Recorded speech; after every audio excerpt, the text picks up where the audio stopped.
Assalamualaikum, apa kabar semua? Kembali lagi bersama saya Rizal Fauzi dan kembali lagi di video rekomendasi smartwatch untuk Lebaran 2023. Sekarang kita masuk ke range harga 1-2 juta. Untuk range harga 1-2 juta ini ada smartwatch baru dan juga ada smartwatch lawas yang menurut saya masih sangat menarik untuk dibeli.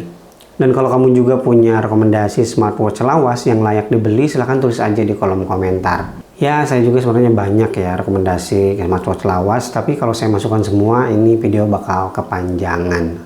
Sebelum dimulai, seperti biasa, ini murni pendapat pribadi, jadi kalau ada yang nggak setuju ya, nggak apa-apa, silahkan. Bebas-bebas aja kok.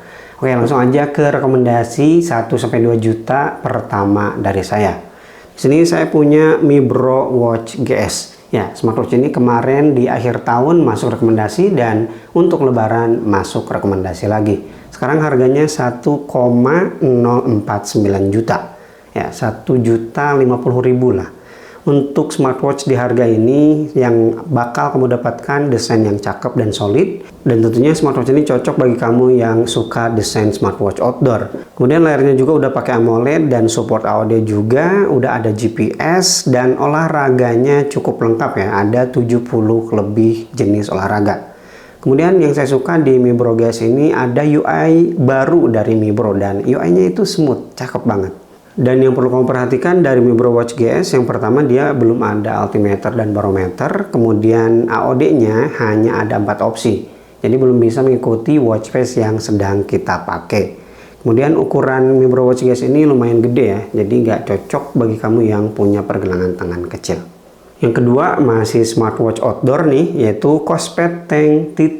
Dibanderol di harga 1,1 juta balik 1.000. Kospet Tank T2 ini nilai jual utamanya ya military standar ya, udah standar militer, dan saya juga udah test drop dari ketinggian sekitar 5 meter, kemudian saya giles juga pakai motor dan kacanya aman-aman aja, bodinya juga aman-aman aja. Jadi military standarnya cakep. Selain itu Kospet Tank T2 juga layarnya udah pakai AMOLED, ada always on display juga. Kemudian untuk anti airnya 2 rating ya, IP69 dan juga 5 ATM. Jadi meskipun disemprot pakai jet air, dia bakal tetap aman. Padahal smartwatch ini udah support Bluetooth call loh, ada speakernya. Cakep. Kemudian olahraganya juga lengkap ya, ada 70 lebih dan UI-nya juga UI baru dari Kospet. Yang perlu kamu perhatikan kalau kamu beli Tank T2, yang pertama untuk resolusi display-nya hanya 2 opsi ya. Jadi jangan kaget kalau nanti ternyata support AOD tapi cuma ada 2. Kemudian dia juga belum support GPS, sayang banget ya, harga 1 juta lebih tapi belum ada GPS dan belum ada altimeter barometer, belum bisa quick replay dan belum ada auto brightness. Jadi banyak yang dipangkas sih lumayan untuk dapat standar militer. Tapi kalau kamu nggak masalah dengan poin-poin yang tadi saya sebutkan, harusnya puas-puas aja dengan Kospet Tank T2. Oke, lanjut yang ketiga, rekomendasi saya adalah Redmi Watch 3, smartwatch yang baru aja launching dari Xiaomi. Dibanderol di harga 1,099 juta, 1,1 juta, udah ada yang jual di harga segitu. Waktu launching 1,2 juta ya. Nah, kelebihan dari Redmi Watch 3 ini menurut saya dia panelnya udah AMOLED dan juga support always on display yang bisa mengikuti watch face yang sedang kita pakai. Kemudian dia juga desainnya minimalis, ringan. Udah support GPS juga, 4 sistem dan GPS-nya ternyata presisi. Ya, pengetesan saya dia cakep GPS-nya. Kemudian Bluetooth call udah support, WA call juga di Samsung bisa. Kemudian fitur olahraganya lengkap, ada 120 lebih. Ada VO2 Max bagi yang suka nanyain itu, dan UI-nya UI baru dan smooth. Tapi bukan berarti tanpa celah ya, ada beberapa yang harus diperhatikan kalau kamu beli Redmi Watch 3. Yang pertama, sistem strap di Redmi Watch 3 ini khusus, jadi nggak bisa sembarangan strap. Meskipun dia quick release, tapi quick release-nya khusus Redmi. Selanjutnya, bodinya masih berbahan plastik, ya ini salah satu alasan kenapa dia ringan. Kemudian belum ada auto brightness dan Alexa-nya tidak bisa dipakai di Indonesia. Bisa sih diakalin di Xiaomi, aplikasi Xiaomi Mi Fitness-nya, ganti region-nya ke Amerika misalnya, bakalan bisa pakai Alexa. Oke, kita lanjut aja ke rekomendasi yang keempat. Saya punya Amazfit GTR Mini, dibanderol di harga yang lumayan tinggi, 1,699 juta. Harganya agak tinggi memang dan ada beberapa kekurangan yang harus diperhatikan dari GTR Mini ini. Tapi ini juga smartwatch yang jarang ditemukan karena ukurannya yang mini, cuma 42 mm. Jarang banget ya vendor mengeluarkan smartwatch dengan ukuran 42 mm. Jadi cocok banget nih bagi kamu yang punya pergelangan tangan kecil. Selain itu dia juga punya kelebihan-kelebihan yang lain seperti baterainya awet banget ya, meskipun mini. VO2 Max sudah ada, olahraganya lengkap juga 120 lebih. Dan kekurangan dari Amazfit GTR Mini ini, dia bezelnya lumayan tebal, kemudian vibration motornya kenceng, keras gitu ya. Kemudian dia juga untuk UI-nya agak sedikit berat. Kemudian yang terakhir, dia belum support Bluetooth call.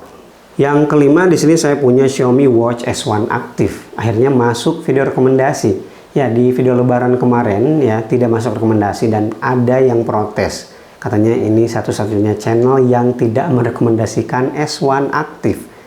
Ya, saya beralasan karena waktu itu nyari yang benar-benar bagus gitu ya. Akhirnya saya lebih milih Huawei GT2 daripada Watch S1 Active karena beberapa pertimbangan.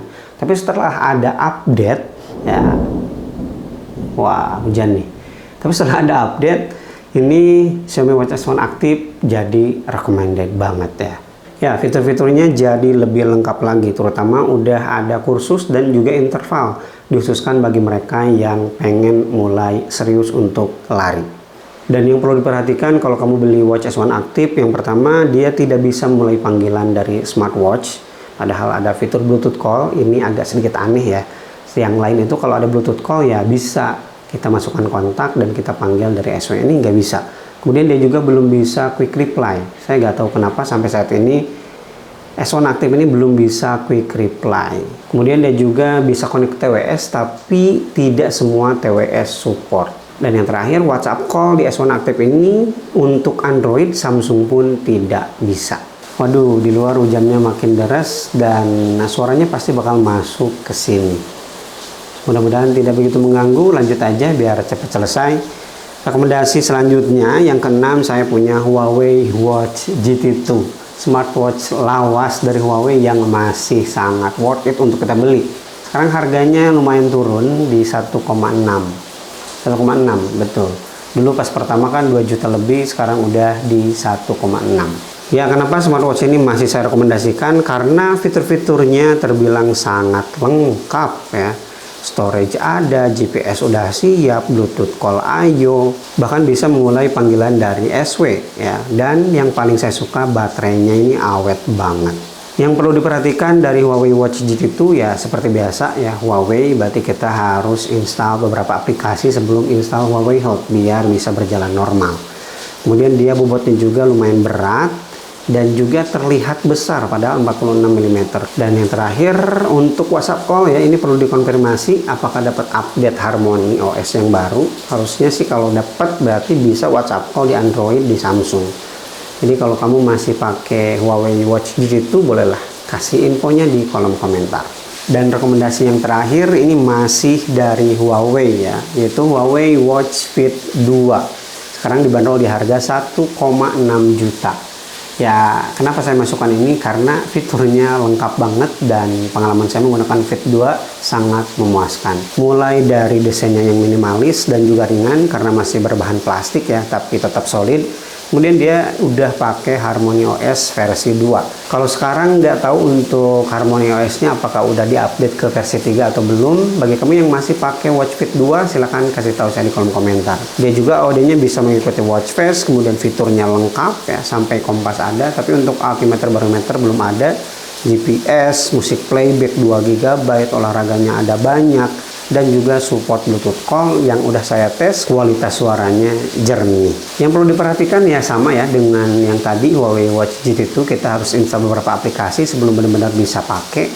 Dan dia pakai sistem strap khusus, jadi nggak bisa pakai sistem strap universal yang quick release. Oke, itu dia video rekomendasi smartwatch untuk kelas harga 1-2 juta. Kalau kamu punya rekomendasi sendiri, silahkan tulis aja di kolom komentar, bebas banget. Terutama smartwatch lawas yang udah turun harga. Terima kasih bagi yang udah nonton video rekomendasi ini sampai selesai. Rizal Fauzi pamit. Wassalamualaikum warahmatullahi wabarakatuh. Hujannya makin deras. Aduh.